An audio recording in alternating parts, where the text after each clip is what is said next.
Hello, world. Welcome to Pro Saints Talk, preseason week 2 edition, where we break down the letdown versus the Vikings, and then we preview the week ahead in California with the extended practices with the LA Chargers and the upcoming preseason game versus them as well. I hope you enjoy and send in your questions and catch us on Corey Johnson, 5:20 p.m. on Thursday, 12:80 a.m. We'll see you there.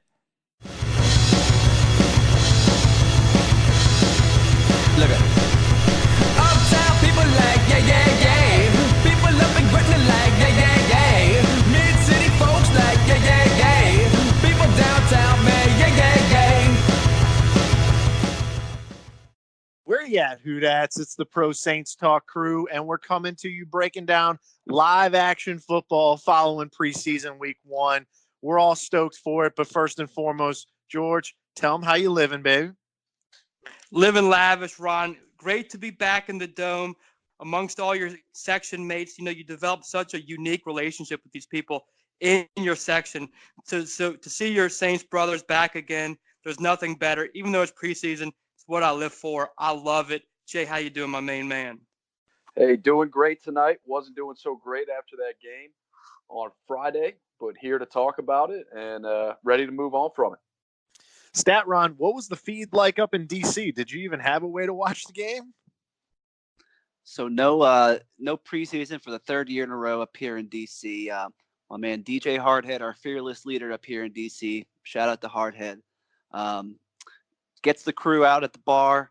Bar can't come through with the NFL Game Pass feed. It's what you need for the preseason games if you're not in the market. So another following on the Twitter feed with our most favorite beat writers. Shout out to Herbie Tiopi. Love me some good Tiopi. Dude, it sounds like you'll need to find a new bar, man. If they're not going to accommodate y'all, man, move on. Let the money dictate. So, all right.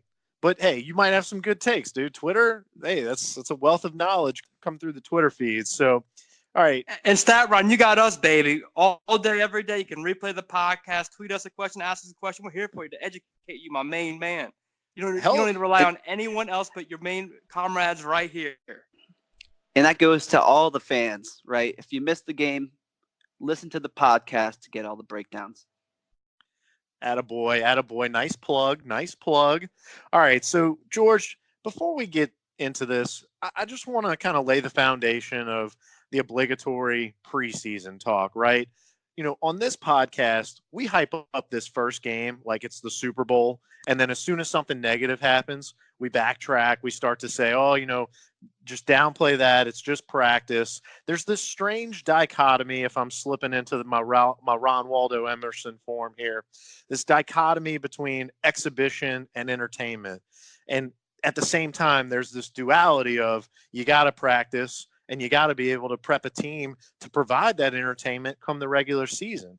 So the reality is it is a necessary evil. And we're talking about a crew of guys that has practiced for 11 days in the Sean Payton and Drew Brees offense. And I mean, I guess I'm specifically talking offense here. We're talking about 14 years together. Could you imagine being a new person coming into this team and trying to break into that playbook and relationship? It's probably just grown and evolved so greatly over the last, decade and a half. It's insane.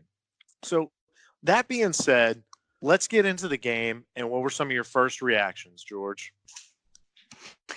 My first reaction is thank God there's 4 preseason games, because the type of performance we put out there Friday night is so far removed from what is necessary to beat the Texans on Monday Night Football. And the preseason is such a marathon and almost a necessary evil to get better that we need it, because what we put out there Friday was ugly as a whole. And just some quick hits. I'll just run through the running backs and the quarterbacks, and then you say what you like or disagree with. But as a whole, the jury's still out for me for Bridgewater.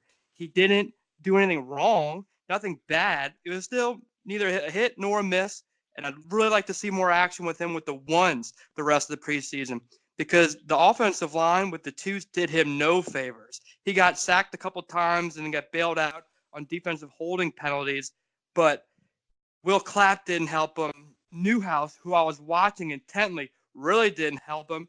Umama really struggled. So the backup offensive lineman really struggled, not allowing him to Michael look downfield Ola and show off his. Michael was Ola very poor. Michael Ola didn't. Yeah. So the offensive line didn't allow Bridgewater to showcase his talents. Let Mike Thomas go downfield and hit him hard. That being said, that kind of game plays well to clickbait because clickbait likes that backyard football. So he had some exciting plays that got the dome riled up, but is that something that you can use long term? Not so fast. So he was really fun, but not really what you can use in a regular game with the ones. Jay, what do you think just off the quarterbacks? Yeah. Judging off the quarterbacks, I know on this show I've been high on Bridgewater. And George, I disagree with you. I don't think he was great, but I thought he was very good. He was 14-19, and a lot of his completions came to checkdowns, to running backs, tight ends. If you look at his touchdown pass, I think he did a good job of looking in the flat to his running back. I think it was Washington, then came over the middle to Campbell, found the soft spot in the zone, and delivered a good, accurate football. I think something you see with Bridgewater is his accuracy. If there's something that he didn't do well, I think he held on to the ball a little bit too long. But going back and looking at those numbers, he was 14 for 19 on third down in the red zone on his first drive. He puts a bullet to Michael Thomas that hits his hands that you expect your $20 million receiver to make that catch. So, it ended in a field goal, and that's what you're going to see at the end of the day. But to me, that should have ended in 6. So Traquan Smith dropped a hitch from Bridgewater, and then there was another drop as well. Jacquizz Rodgers on the 2-point conversion hits him in the chest. So really, Bridgewater should have been 17 for 19. Now, did he look like a top 5 quarterback stepping up in the pocket and making throws 15, 40 yards down the field? No, he didn't have a lot of those, but was he highly efficient? Yes. And I know this is a different grading scale than what we typically judge a backup quarterback on. What grading scale do you typically judge a backup quarterback on? I think it's, can he come in for 4 games and go 2-2? 3-1 would be amazing, but can he at least go 500? But this is different. Why is it different? Because we're paying Bridgewater a lot of money. The Saints are paying him a lot of money, and a lot of people are saying, is he going to be the next guy? And I think Friday, he's not going to come out in one preseason game and prove to you that he's going to be the guy, but it's going to be a complete body work. And to me, Taysom Hill, he was exciting in a different way. He wasn't exciting because I think he's going to project to be a starting NFL quarterback. I don't think that's what he is. I think Taysom struggles when he has to make the easy throw, and he's kind of aiming like he's playing beer pong. Ozigbo, I might have pronounced that name wrong, stat wrong, but he hits him a little bit low. It seems the shorter passes, when he has to think about it, he struggles. But when he's throwing the ball downfield, when he hit little Jordan Humphrey for the touchdown, that was about a 20-yard throw. He ripped it, and it was impressive. But you got to love his mentality. You understand why fans are so attracted to this guy. He just has a blacktop mentality. It doesn't matter if it's game 1 of the preseason or game 8 of the regular season or a playoff game. He's going to play the same way. And his play, to me, this past week gave Saints fans a reason to be excited. That I know we said it's going to be hard for him to duplicate what he did last year, but man, he's dangerous, and he's a talented runner in the open field. And when there's people around him, he'll just run right over him. Yeah, a couple things there, Jay, that I'm glad you touched on because we had talked about it in our quarterback commentary previously. Check down city, right? It was a lot of that, a lot of those underneath throws. But that being said, I think you hit on this as well. Bridgewater was accurate on some of those throws that are oftentimes overlooked as being very difficult throws, those flat routes where you got a little depth perception issue, and he was right on the money on those, and you're dead on all those drops as well.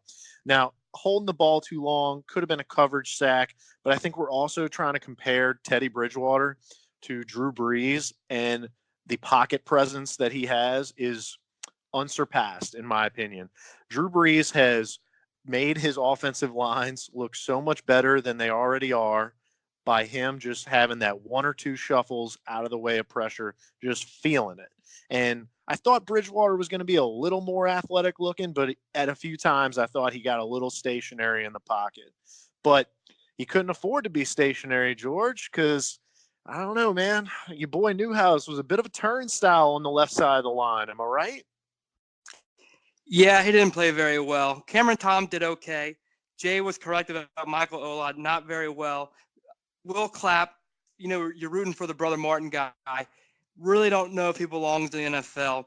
He really looked bad on the sack. He looked outmatched, George.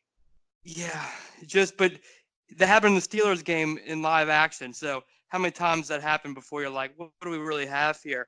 We signed another tackle today, Chris Clark, also from New Orleans, McDonald 35.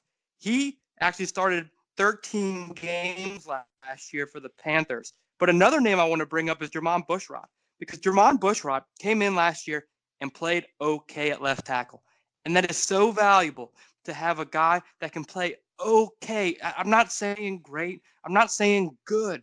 I'm saying okay. He played okay last year. So if we can have a guy that can just play okay, bring him back. I don't think Jermon Bushrod is eating his way out of the NFL.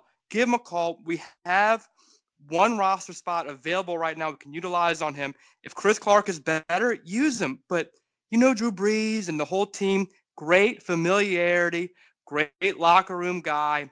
Bring in Jermon Bushrod. Jay, what do you think? Especially with Armstead getting up slow already. I'm like, damn. You see him peeling himself off the turf, and it gives you flashbacks to last year. And we've talked about how important that position is. And if you don't have a left tackle that is serviceable, you're not going to win a lot of football games. So to me, that was very worrisome. I think a bright spot on the offensive line was Eric McCoy. He played really well. He looked like it looked like there wasn't any difference between Texas A&M, Eric McCoy, and Saints. Eric McCoy from the film that I saw one time Anthony Barr, outside linebacker for the Vikings. They ran a stunt where he came from the outside and came up the middle, and McCoy passed off the nose tackle to Warford and then took Barr on. And those are things that's pretty complicated to handle for an offensive lineman to pick up those type of stunts. So that was impressive to see for McCoy. So that was a bright spot. No doubt. McCoy was I think the job's all his, and we're only 1 week in. Intel from The Athletic is he's already working on silent counts with Breeze from when we go into those treacherous road games, where it's real loud. So I think the job's all but his. So that is shifting to a brighter note. I just want to make one quick hit. Nothing to really report out on Jared Cook, and I'm okay with that. I'm old-fashioned, and I'm hoping Sean Payton is as well, in that he's not going to reveal everything in preseason. Not that we're going to go in and surprise anybody with our new weapon, right? I mean, we're talking about a 2018 Pro Bowler. I think teams are going to know what to prepare for, but as a fan, my anticipation is just building, and I feel like it's just going to be that much more entertainment when we just unleash the freak. It sounds like you're kind of secretly happy that he didn't have that much production because of your bet. No, I'm hoping that draft stock drops so he's achievable in the 4th round for me. Okay, just checking. Jay, I was agreeing with you, but I was on mute. But I want to send out a retweet to what you just said because I feel that. Ron, let's get a running back here for a second, because one guy that we've kind of always just put as a running back 2 and kind of left it at that, and that we spent so much time on running back 3. Hold on, let's give Latavius Murray some praise. He looked, talking about dangerous, wanting Bridgewater looked dangerous. He looked like dynamite. He's dangerous. He's going to be good for us. And I always thought about, it was going to be Kamara and then a long number 2 to Latavius Murray. After just one game, I'm changing my opinion on Latavius Murray. I foresee maybe 8 to 12 carries a game. Fellas, is that crazy? Did I see something that y'all didn't like? Because I really like what I saw. Oh, wee. As our friend J.O. would say, he looked good. Soft hands out of the backfield. Whoever our correspondent was at minicamp, we need to fire that guy for saying Latavius Murray couldn't catch. I mean, he made you might go out on a limb and say that he might be more productive for the Saints than Mark Ingram. I mean, different, but the hesitation, the burst in the I open agree. field, I agree. elusive. Man, he was fun to watch, and we kind of saw a glimpse of that at Yeoman, and then he took another step on top of that. I think George in this past Friday's game, we talked about it on Corey's show a little bit, but he's fun to watch, and coming out of UCF, you knew he was uber athletic. I think he actually started out at cornerback. They moved him to running back. So I'm with you. I'm giddy about him after Friday night. Man, he was explosive. He was someone at the game that people were like, "Who is he? Who is he?" Because not everyone in the section that sits around you are as well educated as we are. And I was explaining to him, it was Latavius Murray, great running back. We got from the Vikings. The guy next to me actually was a Vikings fan from Thibodeau. Don't get me started on him. He told me his life story 52 times, but a great dude. And he's also going to start listening to the podcast. So shout out to my main man.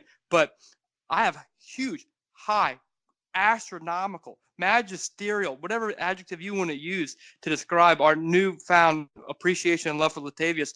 I don't think it's crazy to say he'll be more productive than Mark Ingram was last year.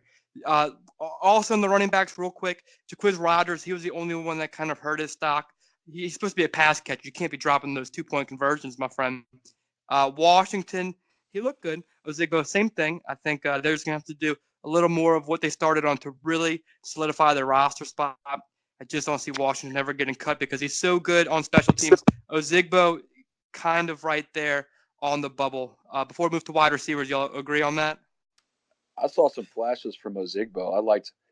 I didn't know he could catch. He showed some nice flashy hands on that underthrow that we talked about from Taysom Hill. Kind of dropped down and scraped it up off the turf. And then he had a run on the next play where he went right, cut it upfield, and was real close to busting that thing wide open. So showed vision, showed a change of direction. And it looked to me like he's got more natural ability than Washington, but Washington looked good too. But I've got higher hopes for Ozigbo after watching Friday's game. Yeah, and I think that's been pretty consistent of what we thought the whole time is the ceiling's higher on Ozigbo if he can just get the fundamentals right. Washington is just old reliable right now, I think. I mean, he really did have a steady game, and he's just killing it on special teams. So I think you got to give him the nod right now. But, maybe Ozigbo can make this first cut, and then maybe there's some more carries out there for him in future games. Right now, it's kind of hard with so many guys. The ball's getting spread around so many different ways. It's hard to see someone separate themselves, and I don't think that that was true anymore for any position group more than the wide receivers. Nobody had more than 3 catches, and that was actually Jaquiz Rodgers and Latavius Murray. You had 2 catches by just about everybody. Jay, you noted a couple notable drops, but what'd you think of the receivers? I mean, in my opinion, there really just wasn't enough sample size for me to really go with anybody. Yeah, there wasn't a lot there. I'm trying to think back on it right now, but Mike Thomas had the catch over the middle. The Cyril Grayson, I thought that was a nice little play over his shoulder that he made. And I thought that was to go back to the Bridgewater point, I thought that was a perfectly placed ball, tough pass. Georgia's guy, Simi Cobbs, on that slant, showed you a flash right there. Gets in that tire, Joe Ron, he might be taking that 55 for the score. So there's definitely flashes with him. Although you're hearing from Airline Drive, the Butler has returned. But I still haven't seen it with my own 2 eyes. But no, not much from the receiver position on Friday night that leaves you too discouraged nor encouraged, George. Little Jordan Humphrey, the name we haven't talked about, the guy that scored the touchdown. All off season, we were told he's a gamer. He's not going to test well. He's not going to practice well. You put him in a game and watch him ball out, kind of like the Master P outro we had last episode. Just put him in and let him shine. And he epitomized that. He exemplified that in the second half on Friday night. So let's see if that's really a trend with him. If he's truly just a gamer. Anquan Bolden, famous for that.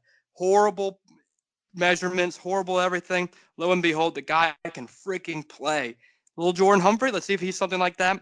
Traquan Smith. They used to say that about Keith Poole, George, back in the Jim Haslett days. Just a gamer, more like little gamer Humphrey. Oh, Keith okay. Poole from? Maybe that'll catch on. Get him, Jay. Arizona State. There it is. Hey. Traquan Smith had that drop. That kind of had a weird feeling in my stomach. And Cyril Grayson had that great catch. And another thing, did y'all notice he had a end around a reverse? Had we not had a penalty, that would have gone for 15-20 because he has a burst. He might find a way to make this team just because of his Michael Lewis-esque 5th, 6th wide receiver and kick return abilities. That's all I got on the wide receivers. One thing on tight ends before as we keep hopping quickly, I'm beginning to wonder if Dan Arnold is a head case. Very talented, great flashes, very athletic, great size for a tight end, can't really block. But Jay, what do you think about my boy potentially being a bit of a head case after the NFC Championship? Yeah, George, I agree with that. I agree with where that thought would originate. But before we move on to Campbell, I wanted to point out our guy Harris from Assumption compared him to Dante Hall around draft time. That guy showed some vision, some pop on that kickoff return. Might give our guy Cheryl a run for his money returning kicks. But Dan Campbell, yeah, you see the flashes that you alluded to. Scored the touchdown. Nice catch, natural catch with his hands. Overpowers a couple guys to get into the end zone. Yeah, it's Dan Arnold, not Dan Campbell, the tight ends coach. Sorry. Thanks for that. Got him. So anyway, he has the ceiling to be a tight end 1, and then when he drops the ball and it goes right into the safety's hands for the Vikings and scores the touchdown, and then the next day you read the article about how eaten up he was about the drop in the NFC Championship game. George, I could see how you reach that conclusion of this guy being a head case, but he's got so much talent that I think as a coaching staff, you continue to work with this guy, groom him, and know that he's got a higher ceiling than Josh Hill. Ron, what's your take on that? I'm truly at a take him or leave him right now. I kind of wrote him off a week or two ago, and this performance, while there were flashes, yeah, I'm not going to be too excited if somebody goes down and we're relying on Dan Arnold. But one guy we're not going to have to worry about anymore, and one guy that the coaches aren't going to be able to work with anymore, Rashard Matthews, who was my personal dark horse to climb this depth chart.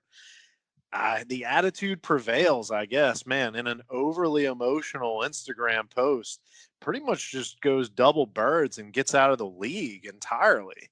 So, yeah, he's not gonna make this team. So on to maybe even a darker subject, if it could even be possible. Jorge, I know you're fired up and ready to talk about your boy T-Rex, Trey Hendrickson, with maybe the only highlights, but also some of the lowlights on the D-line. What were some of your key observations and quick hits there? Davenport, he got extended playing time going against the Vikings twos. He needs to be dominating like Zion in Summer League when he's going against the Vikings twos. And I saw him on his back twice. Davenport needs to freaking shine. He needs to put it together starting now. He has so much on his back. And I know we can't make a mountain out of a molehill on a one preseason game, but that was my biggest, what the heck? Davenport, you need to dominate. You need to show the world how good you've gotten. And he took a step back in my mind. Hendrickson, I saw him. He made plays. He chased down that screen that went for 40 yards, and he was the only guy that looked like he wanted to make a hit. The whole defense, just take that game and throw it out. Get DA to teach him how to tackle again. Jay, what you got? Well, hang on, George. So the reason Trey Hendrickson was chasing that screen is because he didn't read that screen.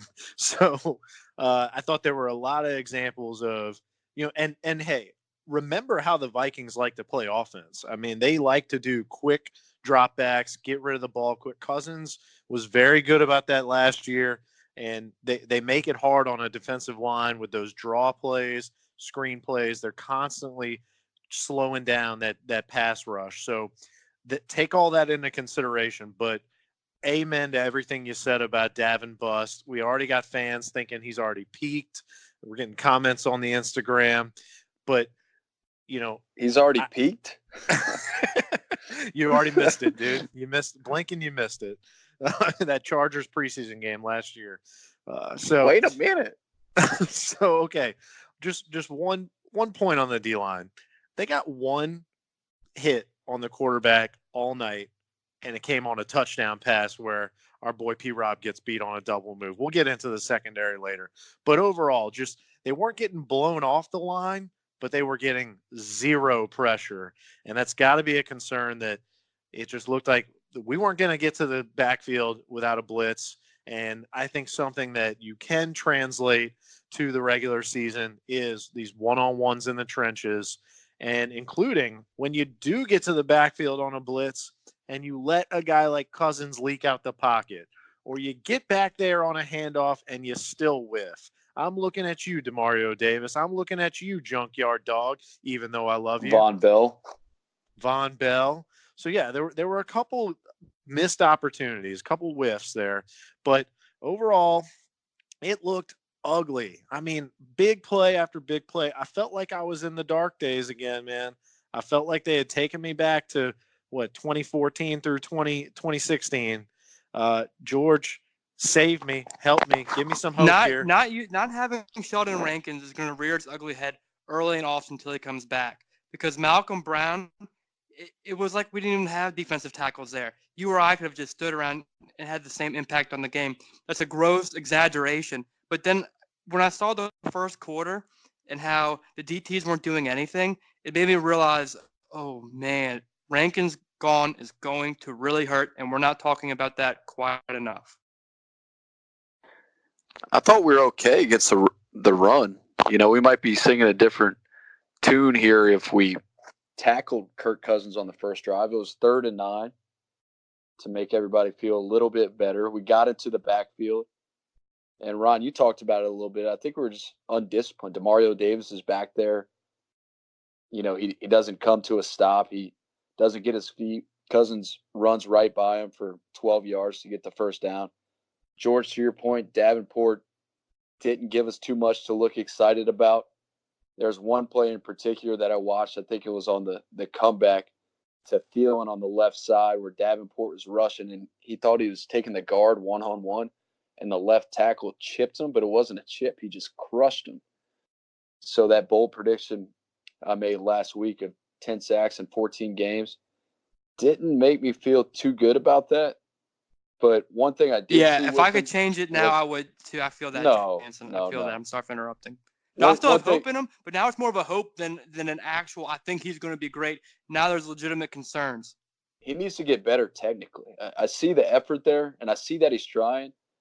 And another thing that I read into was on the sideline after he was out, he was working pass moves with Hendrickson, and he's engaged, which is encouraging, but he's got to put it together. And I think you saw when he got the reps last year, about the middle of the season before he got hurt, he was progressing very well. And that's when Brian Baldinger was making all his Twitter videos of him. So I think he's a guy that just needs reps and needs to continue to play. And it's hard to judge him just off of 12 snaps in a preseason game. Jay, I don't know if I can believe anything you say now. I mean, you're talking about a defense that gave up 200 plus yards, longs of 64, 42, multiple yards over 10, multiple carries over 10 yards. It was big play city, man. It was like, No, I'm not trying to pump sunshine here. I mean, Eli Apple, like, if Eli Apple is going to be, if he's going to live up to the first round pick that he was, he can't be in great coverage and then just look totally lost with the ball up in the air. I mean, he looks like Eli Apple his first game against the Vikings last year when he was traded in the middle of the week, and then the other cornerbacks, PJ Williams, he's slipping on the turf. Patrick Robinson's looking like Patrick Robinson his rookie year, although he'll be playing in the slot, he won't be out on the sideline like he was. But the corners were disappointing. I think the linebacker play was disappointing. Caden Ellis, a guy that we've talked highly of, I feel like he was just kind of running around the ball. He wasn't really trying to get involved. A little bit disappointed in him. And I think the last couple of years, I don't have any data to back this point up, but it seems like Dennis Allen's defenses have started off slow. And man, would it be so nice if they started off That's faster. right. But Jay, George, to your point about Malcolm Brown, I think Malcolm Brown, he's not Sheldon Rankins, but he's a good player. And he's going to be a good player for us until Rankins comes back and after he comes back. But the depth there is concerning. There's no time for DA to have a slow start. Have y'all seen our first 4 games? We have the Rams, we have the Cowboys, we have the Texans, we have the Seahawks. There's no time for a slow defensive progression, and he is famous for that, and he does do that, and that can't exist this year. We can't start off in the hole 1-3, 2-2. We're gonna be neck and neck with the Falcons all year this year, and starting off 2-2 or God forbid 1-3 or worse. That's terrible. But Ron, we don't need to attack each position on defense. That was bad all around. That was bad. Not a lot that we can really say that worked out well. Like Jay said, there's no sunshine to pump out on this. But hey, we can turn it around. We're doing the extended practice with the Chargers. This is maybe when we just start to get a charge, pun intended, for the whole defense, start getting it together, because we can't wait for it to come mid-season. It has to start turning around now. And the guy I'm continuing to watch will always be Davenport, because our Super Bowl ticket rides on his shoulders. Well, of course. And, feeling a charge, I'm feeling the energy going into this week, man. Great puns all around. So, all right, George, I know you don't want to touch on every topic, but we got to touch on, okay, now you got Rivers and company, another good offense to judge yourself against, and one position group that we really didn't talk about at all, the safeties. I mean, we've got fans clamoring, hey, y'all been talking up Hampton. Y'all been talking up Chauncey Gardner-Johnson, thinking the talk's starting to fizzle a little bit after week 1. So I'll be interested to see what they do in practice this week. I'll be interested to see what they do this weekend in game action, because, I don't know if Hampton was dealing with a little bit of an injury there, but just really no highlights to even speak of. Now, wrapping up. And Ron, there's a rumor that Anzalone has a slight fracture in his shoulder or back. That's not confirmed. That's just rumblings going on. So before everyone is overly alarmed, that's something to be aware of. And we probably won't see much Kamara or Ramczyk, because they're dealing with minor injuries as well. So guys like Klein and our main man, junkyard dog Craig Robertson, hey, next man up. Let's get it. Was there something wrong with the turf in the Superdome? I feel like everybody was slipping. Maybe it's just the first game. It's new turf. Ron, what's your take there? Having seen the turf go down, it can be a little slick. Having been on the turf, for the first preseason game, it can be a little slick. So I'll agree with you there. Who knows if they had where they had it in storage, maybe there was some built up humidity coming into the dome, even though it's well cooled, down on that floor level. Maybe he was holding some of that humidity. So anything could have happened. For more on that, we may need to pose that question to the weatherman, Red, as you know, master of humidity calculations and dew points. He could probably get all that for us if we just put him up to the task. One guy that didn't have any problems on the turf, Will Lutz, man. Hey, midseason form. Another guy that goes really unnoticed because, this is a podcast for Ultimate Rons, and, let's just admit it. We don't get too jacked up about the kicking game. But Will Lutz was money, hitting a 50-plus yarder in preseason. Ain't nothing wrong with that. So let's see if he can keep it going all year this year, maybe set some new records. So, all right, transitioning into practice this week. Guys get to finally hit some other guys in different uniforms in practice. We'll see if it gets chippy like usual. We'll see if the T-Rex has got any more in him. But George, who are some of the guys that need to step up the most this week? Well, one of the running backs needs to really shine in order to cement their roster spot. So Zigbo, if he wants to make this team, he's really got to get buku carries in the game Sunday versus the Chargers. And another one of these guys from the wide receiver crew. We haven't seen Emmanuel Butler in action yet. I'm dying to see what he can bring to the table. Can Alize Mack, can he come back and really challenge Dan Arnold or Dan Campbell for that third tight end? Can Eric McCoy keep it going? Come on. You had a good first outing. Let's get even better and better. So offensively, those are the names I'm really looking at. Namely, if I had to pick one, it's Emmanuel Butler to see how great he really is. Jay, what you got? Mac is back. Darby looked all right there, too. It looked like Taysom Hill was kind of favoring Darby, a guy that's gotten some meaningful snaps over his brief career. I'm looking at defense. I'm looking at the cornerback specifically. We just talked about them.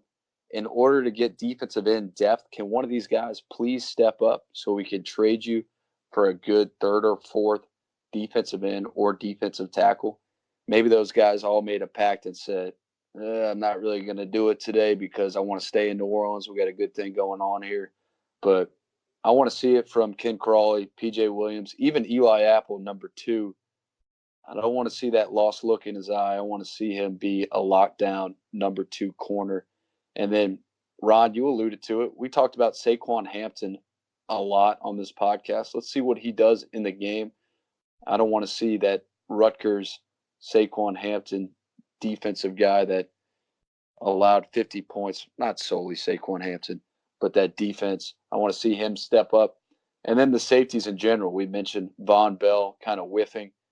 Marcus Williams made a nice play, but I'm looking at the back half next week against the Chargers. Well, I don't let think me we'll just see round it out. Saquon Hampton. He's hurt. FYI. Go ahead, Ron. So let me just round it out for y'all. I'll be looking at the offensive line, specifically the left tackle position. You know, this is a perfect week to evaluate them too, with Bosa and Ingram on the other side of the line. So I'll be really excited to see how the offensive line responds. Yeah, obviously looking at guys 6, 7, 8 on the depth chart.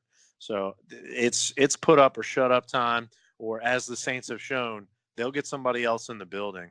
So guys like Marshall Newhouse, yeah, Boogie He needs to go, Ron. Hey, Boogie probably loved that little puff piece that the Advocate put out about him going to some conference that's put on by some retiree or some coach where they'll go and learn about blocking the best pass rushers in the game. And Armstead was there too. Maybe even Ramczyk, I'm not sure. But yeah. McCoy was there. Yeah. Maybe even that Pete. was it. Yeah. Nice little puff piece about Newhouse. Yeah, put up or shut up. Dude sucks. So hey, and if Chris Clark doesn't work out, we have to bring Jermon Busher. I made that point back earlier. The familiarity is there. I don't think this guy lost his game like in Space Jam overnight. Bring him back. If this doesn't work out, quit trying all these Carolina Panthers. I know Chris Clark is from New Orleans, went to Southern Miss.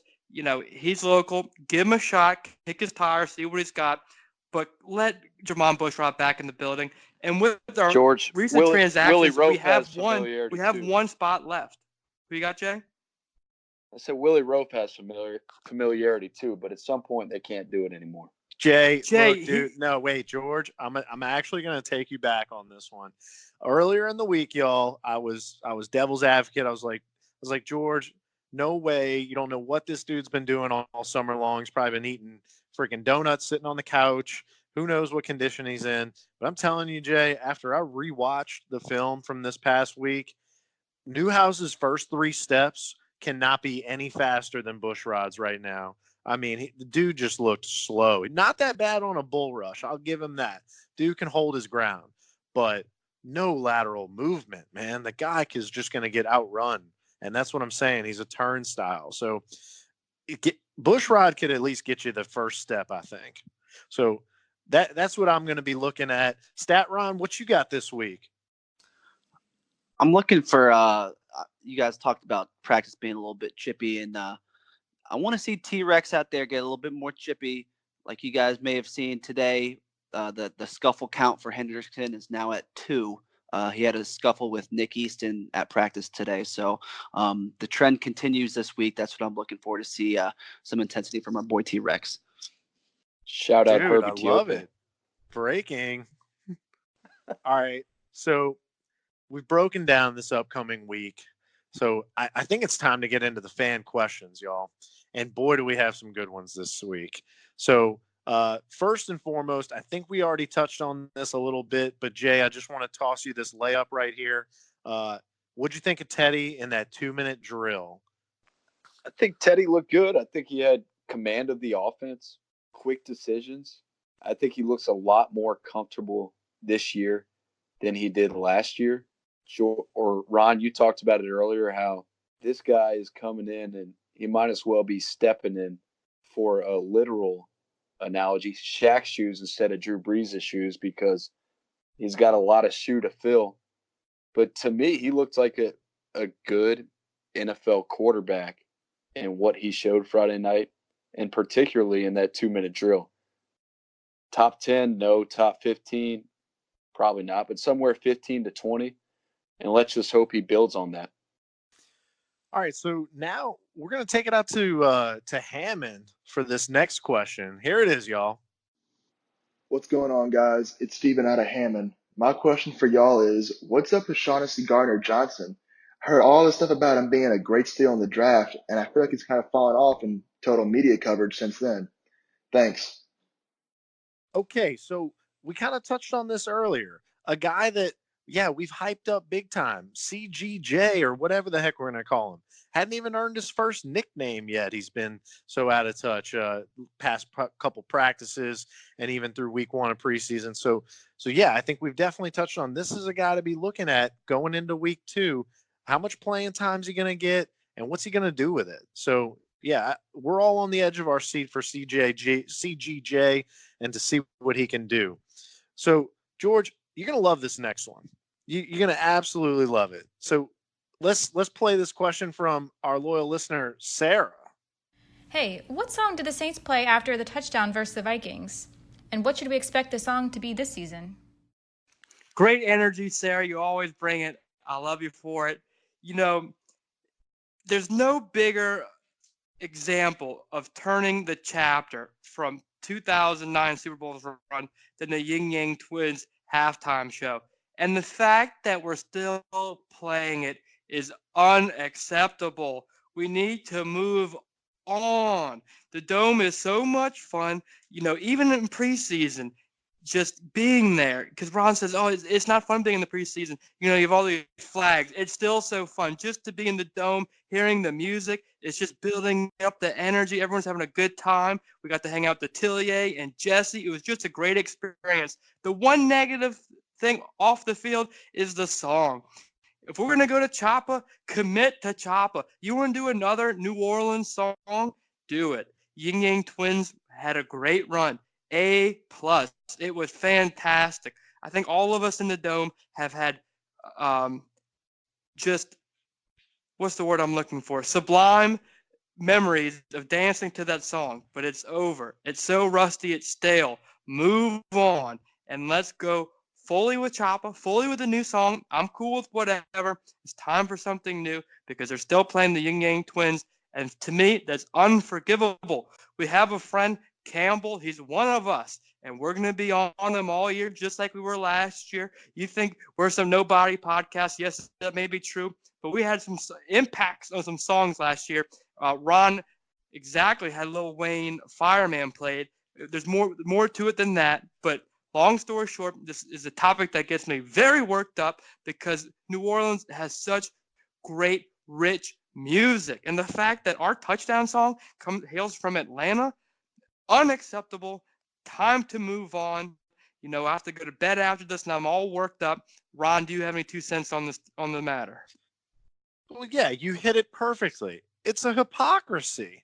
I mean, we just when you thought we were turning the corner, we had found the new light, and we had been clamoring for this for years, y'all. This isn't some new bandwagon thing. Even before Choppa Style came back, we were saying it's time for a new era. Turn the page. You know, it's ruining the nostalgia of the song at this point because now you're associating it with so many bad memories and so many different seasons that it's ruining it for me, honestly. So, Kyle, we're talking to you, buddy. Come on, brother, man. You got to step up. Come on, go Campbell. all in. Campbell, we love you. It's time to move on, brother, man. We appreciate your support. And hey, we're not coming at you in a mean place because we really do love you. And we like that you're giving us a little feedback and input or you're going with what we say. But, brother, man, this is from the whole Dome. The whole Dome is ready to move on. And, man, we love you for it. We mean all due respect. We really do love you. All right, so wait, y'all thought we broke down everything from the Chargers game. But there's one thing that we didn't talk about that only one guy really knows about. So we got to turn to the expert, Red, the weatherman. Hey, Rons, it's Red, the weatherman. And here we go, headed straight into week 2. This week, it's not in the Superdome, but we're headed over to Dignity Health and Sports Park, where we're not playing San Diego Chargers, we're playing the LA Chargers. Anyway, getting to the weather, with a high of 82 degrees, it feels more like 90 degrees with humidity, and a 1% chance of rain, it's basically optimal conditions for the Hoodats to go off on offense, no matter who's playing quarterback this week. Anyway, Ron, stay tuned. Many more weather updates coming your way. And don't forget, it's Red, the weatherman. Thanks, Red, the weatherman, for another great report. Hey, the only thing older than stand up and get crunk is complaining about the NOLA no call. Please stop. Beat reporters, please stop asking Sean Payton about it. SMG, Superdome Management, please take the Rams logo off the TV screens in the Superdome. This will continue to hamper us through the 2019-20 season and serve as a distraction. Instead of going 14-2 and winning the Super Bowl, we'll easily go 7-9.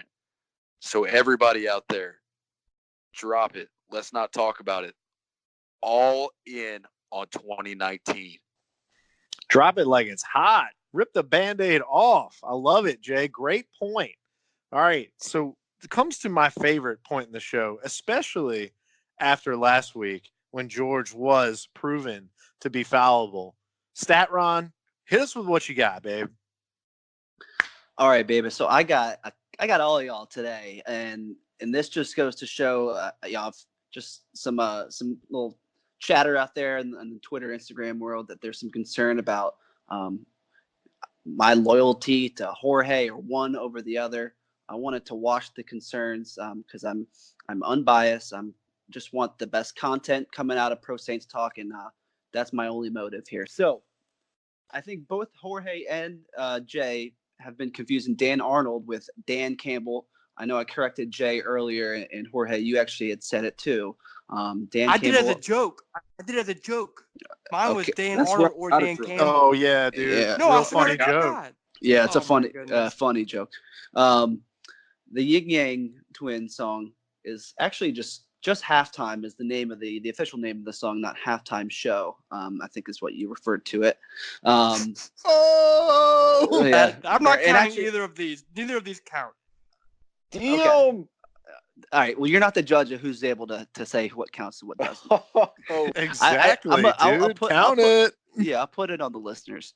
Ron, you had a couple minutes ago just referred to this past weekend's game as the Chargers game, which that's the one coming up next Sunday. Unbelievable. And then Jay is AJ Derby, not AJ Darby. And that's what I got for you guys. Good work.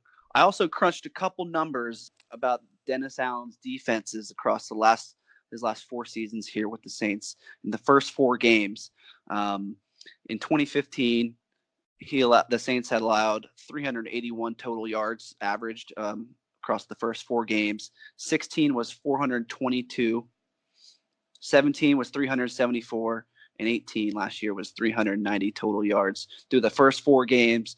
So a little bit of a bell curve in terms of the production, slow starts for Dennis Allen's defenses. So we'll see what 19 has to hold for the Saints defense in those first 4 games. I'd be interested in the next 12 games, what they allowed. Well, we'll have to save that for next week because it's a big number crunch there. But I like the friction think- brewing between me and Stat Ron to alleviate all these Ron conspiracy theories, but those I want to throw a flag at. But speaking of throwing flags, guys, when y'all watched the game last week, did y'all have this weird, irregular feeling when both teams challenged the pass interference, the Vikings when they had the illegal blocking downfield during a screen, and for the Saints when it was Kayvon Webster? And then when the Kayvon Webster flag happened, Jay, to your point, it was such petty booing and such a mockery of that whole challenge. And then the fact that it didn't reverse it, it brought up the whole NOLA no call thing.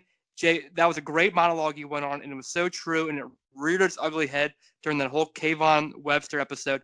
My question is this to y'all. Do y'all find that out of place, and maybe we should no longer go with the pass interference a challenge, and just go back to how it was last year?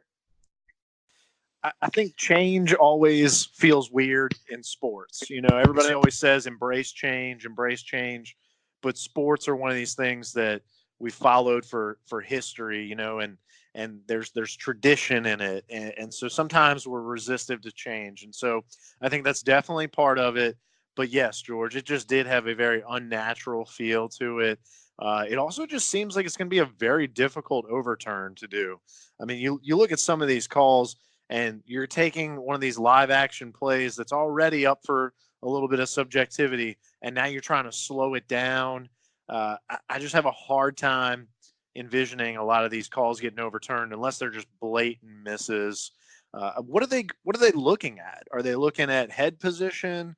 Are they just strictly looking at hands? Are they watching it in real time? Slow-mo? There are a lot of questions. There's going to be a play one game where the defense makes a huge play and they win the game. And then the offensive coach will throw a flag saying, hey, that guy on the other side of the field was held. It should have been a pass interference call. And by the letter of the law, that's correct. It's such gray area, and there's so much room for ticky-tack calls to be made. You can't challenge a non-call, though, right? You can. That's what the NOLA no call was. That's the epitome. The reason for this availability now. You're right. And it's going to get really squishy and fishy. You can correct me on that one, Statron. Squishy is not the word. It's going to get really fishy. I just don't. A lot of gray area here. I don't like it. It's going to get squirrely. Yep. If it ain't broke, don't fix it. But it might have been broke, so I don't know. So, all right. Great episode, y'all. I'm super jacked up for Sunday. I know I said last week was a Chargers week, but this week's the Chargers week. Thank you, Statron. Love you, babe. Thank you, Statron. We love you. Any other closing comments, Jay? No closing comments. Put a bow on this one. Looking forward. Hey, good thing about football, there's always next week. And in the Saints case, the real games haven't even started yet. So looking forward Sunday to grabbing a spicy chicken sandwich and tuning in. And Ron's, we're going to be at Galvez and Poydras all season. We had a great showing last week, even for preseason week 1. We were cutting up, having a good time. And hey, we're going to show you the highlights of the sights and sounds UTO week 1 versus the Vikings. Enjoy. Lost August 9th, Vikings at Saints, preseason week 1. We're back in our little slice of heaven, a.k.a. under the overpass. We actually have 12 people here on a preseason. That's got to be a high. Boss, tell the world what they're missing out on. Paint the scene. We got tow trucks. We got news with a twist. We got the Nigerian. Tell the world what's going on. Just to enlighten on that, Georgie, we're going back to our roots over here. I mean, week 1, preseason week 1, going we don't have the trailer out by Terminex. Boogie is somewhere at the beach, 30A, I believe, and all we're really seeing right now is just a Dollar General bag filled with Miller Lights and Trulies. I'm pretty sure the Trulies are gone at this point, and just a few non-regulars around here. I mean, there's some people here that we don't know. Got my fiance here. Was questioning earlier whether or not she should buy an Alvin Kamara jersey because she didn't know exactly who that was. And she said, oh, is that the guy that walks home from the Dome? And I said, yes, exactly who he is. Yeah. Oh, there's some fans over here. We appreciate the support. I don't know if he's from News with a Twist or what. So we have very cheap amenities today, but very high quality camaraderie and jokes out here. And so as the season prolongs and as things go around, TJ Fauché showing up, we just want to get more fan support here under the overpass, where you can find us Poydras and Galvez all year round. Give us a big hoot at and say goodbye to the crowd out here, boss. One last thing, with absence of Weatherman Red, the heat index is about 110, so the true fans are out here while Weatherman Red is enjoying his time in Disney World. So, last and not least, who dat? Preseason week 2 coming at you. Pro Saints Talk. We out here, baby. The game is mine. I'ma spell my name one more time. Check it. It's the N-O-T-O-R-I-O-U-S. You just lay down slow. Recognize the real dawn when you see one. Sipping on booze in the house of blues. I'm going back to Cali, Cali. I'm going back to Cali, Cali, Cali. I'm going back to Cali, Cali. I'm going back to Cali, Cali. This message is designated for the one and only Rons. Hey Rons, this is Austin Carr of the New Orleans Saints, wide receiver number 80. I heard everything y'all said, and once again, my man George was correct on all accounts regarding the Saints. Okay? Just keep that in mind, all right? He was correct. He's also correct about life. I think he's got great advice. Listen, take care. Who dat, Rons? Who dat? This podcast dream would only be a dream if not for Andrew Simmons behind the ones and twos doing the hard part. So a big shout out to our sound engineer, Andrew Simmons.